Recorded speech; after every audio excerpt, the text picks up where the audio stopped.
Hi friends, welcome to my cooking YouTube channel. ಬನ್ನಿ ಇವತ್ತಿನ recipe ಏನಂತ ನೋಡೋಣ. ನಾನು ಇಲ್ಲಿ ಹಸಿ ತೆಂಗಿನಕಾಯಿಯಿಂದ ದೋಸೆಯನ್ನು ಮಾಡ್ತಾಯಿದ್ದೀನಿ. ತುಂಬಾ ಕ್ರಿಸ್ಪಿಯಾಗಿ ಬರುತ್ತವೆ. ಯಾವ ರೀತಿ ಮಾಡ್ಕೊಳ್ಳೋದು ಅಂತ ನೋಡ್ಕೊಳ್ಳೋಣ ಬನ್ನಿ ಫ್ರೆಂಡ್ಸ್. ಇಲ್ಲಿ ಮೊದಲಿಗೆ ನಾನು ಒಂದು ಮಿಕ್ಸಿ ಜಾರನ್ನು ತೊಗೊಂಡು ಅದಕ್ಕೆ ಹಸಿ ತೆಂಗಿನಕಾಯಿನೂ ಈ ರೀತಿ ತುರಿದುಕೊಂಡು ಹಾಕ್ಕೊಳ್ತಾ ಇದ್ದೀನಿ. 1 ಕಪ್ ಆಗುವಷ್ಟು, ಮತ್ತು ಅದೇ ಕಪ್ಪಿನಿಂದ 1 ಕಪ್ ಆಗುವಷ್ಟು ರವಾವನ್ನು ತೊಗೋತಾ ಇದ್ದೀನಿ ನೋಡಿ. ಮತ್ತು ಒಂದು 2 ಸ್ಪೂನಷ್ಟು ನಾನಿಲ್ಲಿ ಗೋಧಿ ಹಿಟ್ಟನ್ನು ತೊಗೋತಾ ಇದ್ದೀನಿ. ಮತ್ತು 2 ಸ್ಪೂನಷ್ಟು ನಾನಿಲ್ಲಿ ಕಡಲೆಬೇಳೆ ಹಿಟ್ಟನ್ನು ಹಾಕ್ಕೊಳ್ತಾ ಇದ್ದೀನಿ. ಮತ್ತು ಒಂದೇ ಒಂದು ಮೀಡಿಯಮ್ ಸೈಜಲ್ಲಿರುವ ಒಂದು ಉಳ್ಳಾಗಡ್ಡಿಯನ್ನು ಕಟ್ ಮಾಡಿಕೊಂಡು ಹಾಕೋತಾ ಇದ್ದೀನಿ ನೋಡಿ. ರುಚಿಗೆ ತಕ್ಕಷ್ಟು ಉಪ್ಪು ಮತ್ತು ಒಂದು ಸ್ವಲ್ಪ ಸಕ್ಕರೆ ಹಾಕೋದ್ರಿಂದ ಕಲರ್ ತುಂಬ ಚೆನ್ನಾಗಿ ಬರುತ್ತೆ. ಮಿಸ್ ಮಾಡದೇ ಸಕ್ಕರೆ ಹಾಕ್ಕೊಳ್ಳಿ. ಮತ್ತು ಒಂದು ಸ್ವಲ್ಪ ನೀರನ್ನು ಹಾಕ್ಕೊಂಡು ನಾವು ಇದನ್ನು ಚೆನ್ನಾಗಿ ರುಬ್ಕೊಂಡು ಬರಬೇಕಾಗುತ್ತೆ ನೋಡಿ. ಈ ರೀತಿ ಮಿಕ್ಸಿ ಮಾಡ್ಕೊಂಡು ಬರಬೇಕು ಚೆನ್ನಾಗಿ. ಎಷ್ಟು ನೈಸಾಗುತ್ತೋ ಅಷ್ಟು ನೈಸಾಗಿ ನಾವು ಇದು ಪೇಸ್ಟ್ ಮಾಡ್ಕೊಳ್ಬೇಕು ನೋಡಿ. ಈ ರೀತಿ ಪೇಸ್ಟ್ ಆಗಿದೆ ನೋಡಿ. ಇವಾಗ ನಾವು ಇದನ್ನು ಒಂದು ಪಾತ್ರೆಗೆ ತೆಗೆದುಕೊಳ್ಳೋಣ ನೋಡಿ ಫ್ರೆಂಡ್ಸ್. ಒಂದು ಸ್ವಲ್ಪ ನಾನಿಲ್ಲಿ ಮಿಕ್ಸಿ ಜಾರಿಗೆ ನೀರನ್ನು ಹಾಕ್ಕೊಂಡು ಮಿಕ್ಸಿ ಜಾರ್ ತೊಳೆದುಕೊಂಡು ಹಾಕೋತಾ ಇದ್ದೀನಿ. ಜಾಸ್ತಿ ತೆಳುವಾಗಿ ಮಾಡೋದಕ್ಕೆ ಹೋಗಬೇಡಿ, ಸ್ವಲ್ಪ ಗಾಢನೇ ಇರಬೇಕು ಇದು ನೋಡಿ. ಇವಾಗ ಒಂದು ಸರಿ ಮಿಕ್ಸ್ ಮಾಡ್ಕೊಳ್ಳೋಣ. ಈ ರೀತಿ ಒಂದು 2 ರಿಂದ 3 ನಿಮಿಷ ನಾವು ಚೆನ್ನಾಗಿ ಮಿಕ್ಸ್ ಮಾಡ್ಕೊಳ್ಬೇಕು. ಈ ರೀತಿ ಮಾಡೋದರಿಂದ ಹಿಟ್ಟು ಒಂದು ಸ್ವಲ್ಪ ಹಗುರವಾಗಿ ಆಗುತ್ತೆ ನೋಡಿ. ಇವಾಗ ಕರೆಕ್ಟಾಗಿದೆ ಈ ನಮ್ಮ ದೋಸೆ ಬ್ಯಾಟರು.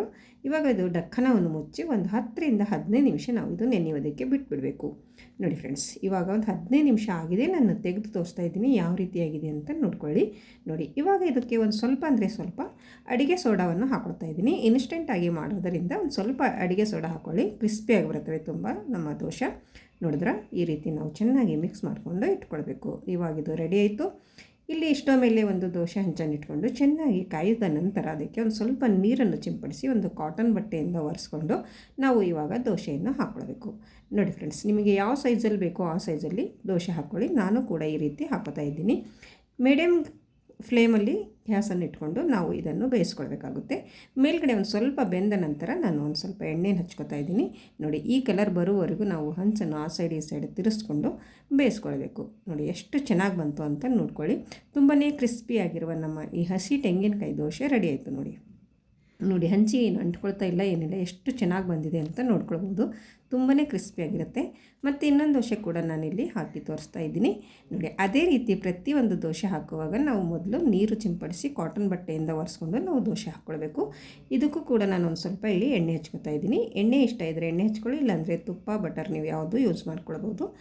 ಹಂಚನ್ನು ಆ ಸೈಡ್ ಈ ಸೈಡು ಒಂದು ಸ್ವಲ್ಪ ಜೇರಿಸ್ಕೊಂಡು ನಾವು ಈ ಹೊಂಬಣ್ಣದ ಕಲರ್ ಬರುವವರೆಗೂ ನಾವು ದೋಸೆಯನ್ನು ಬೇಯಿಸ್ಕೊಳ್ಬೇಕು ನೋಡಿ ಫ್ರೆಂಡ್ಸ್. ಎಷ್ಟು ಚೆನ್ನಾಗಿ ಬಂತು ಅಂತ ನೋಡ್ಕೊಳ್ಳಿ ನೋಡಿ. ಎಷ್ಟು ಆರಾಮವಾಗಿ ಎದ್ದು ಬರ್ತಾ ಇದೆ ಅಂತ ನೋಡ್ಬೋದು. ತುಂಬಾ ಕ್ರಿಸ್ಪಿಯಾಗಿ ಬರುತ್ತವೆ.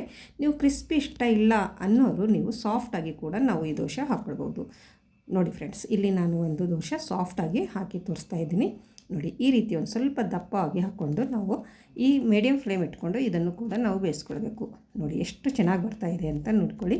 ಒಂದು ಸ್ವಲ್ಪ ಹೊತ್ತಾದಮೇಲೆ ಇದಕ್ಕೂ ಕೂಡ ನಾವು ಎಣ್ಣೆಯನ್ನು ಹಚ್ಕೊಳ್ಳೋಣ.